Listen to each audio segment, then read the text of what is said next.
পবিত্র রমজান উপলক্ষে অপরাধ নিয়ন্ত্রণে আজ থেকে ঢাকা মহানগর গোয়েন্দা পুলিশের অল আউট অ্যাকশন শুরু হয়েছে।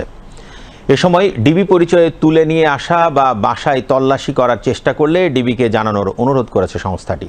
আজ রাজধানীর মিন্টো রোডে ডিএমপি মিডিয়া সেন্টারে আয়োজিত সংবাদ সম্মেলনে ডিএমপি অতিরিক্ত কমিশনার গোয়েন্দা রেজাউল করিম মল্লিক এসব তথ্য জানান। রেজাউল করিম মল্লিক বলেন, মহানগর এলাকায় আইন শৃঙ্খলা পরিস্থিতি ভালোর দিকে যাচ্ছে। এই সময় market, shopping mall, bus terminal সহ ঢাকার প্রবেশদ্বারগুলোতে সাধারণ মানুষের চাপ বাড়ে। এসব এলাকায় যাতে কোনোভাবে অনাকাঙ্ক্ষিত পরিস্থিতির সৃষ্টি না হয় সেজন্য ছদ্মবেশে ডিবির সদস্যরা দায়িত্ব পালন করবেন। তিনি বলেন, রমজান ও ঈদকে কেন্দ্র করে অপরাধ নিয়ন্ত্রণে ঢাকা মহানগর গোয়েন্দা পুলিশ বিশেষ অভিযানে আজ থেকে মাঠে থাকবে। এই সময়ে গুরুত্বপূর্ণ মামলা তদন্ত ও চিহ্নিত আসামিদের গ্রেফতারে অভিযান চলবে। আজ থেকে আমরা ডিবির চলমান কার্যক্রমের পাশাপাশি রমজানকে সামনে রেখে বিশেষ অভিযান শুরু করতে যাচ্ছি।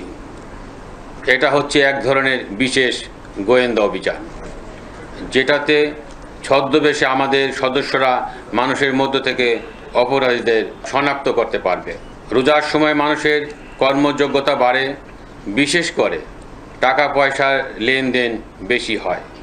শপিং মল, ব্যাংক, বিমাগুলোতে মানুষের ভিড় বাড়ে।